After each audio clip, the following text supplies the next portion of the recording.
is Marlies Ndifo, currently residing in the United States here in Maryland, and I'm here to testify of God's goodness in the life of Praise Ndifo. Praise Ndifo was admitted in the hospital on October 31st. She contracted 2 viruses, adenovirus and parainfluenza, so they affect the lungs, and so she could not breathe properly. Her oxygen level kept going below 92 and going below 90s, and she was on oxygen. Along the line, her hemoglobin level became severely low, and that was not seen on time. However, it contributed to breathing difficulty, and she was rushed to the ICU. While in the ICU, she got worse. We kept playing Pastor Jerry Eze. Pastor, we just want to thank God for using you. While in the ICU, they had to place her on life support. And when they placed her on life support, that was November 5. They placed a death card in front of her door at the ICU, where there were snacks for friends and families to come and see her, and just there was no restrained access. So it was open to anybody, those who wanted to wish her farewell, because they gave her 30% survival. It was that bad. My daughter literally died. And nurses came in and they told me, Mom, take heart. God turned all those condolences messages to congratulation messages. I want to thank Jesus.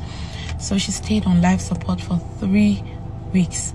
We kept praying. I kept playing old prayer messages from NSPPD, any messages showing, oh Lord, show me mercy, any word of knowledge on respiration. I keyed into everything, and I also begged God, although he had shown me victory, I begged him from a word of knowledge, just one word of knowledge, to hold on to the verses and scriptures he had given to me.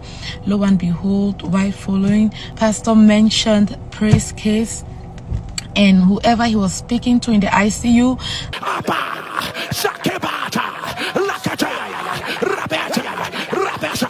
show up in that ICU, show up. My daughter was there right there at that same time, and I keyed into that word of knowledge. I ran with it, and by faith, 3 days later was her 2-year-old birthday, and we celebrated her birthday by faith with all the nurses. Praise woke up, and her healing was so miraculous, because it's difficult to recover from long-term life support. They had to give us open our minds to options of re-intubation and traching. She had acquired pneumonia while on the ventilator, and so with the pneumonia, parainfluenza and adenovirus, that was a lot. And she had to also to recover from opioid withdrawal syndrome, because they kept giving her all these strong pain medications, fentanyl and morphine. So she had to recover from all those delirium and everything that was going on. But God saved Praise. I don't know how he did it. There's no explanation. You cannot explain a miracle. He just used the prayers of Pastor. What you do here helps us, gives us stamina to pray and to stand our ground. And this is 7 months today. Praise is still sustaining her breath. She breathes, and her oxygen is in the 99s to 100.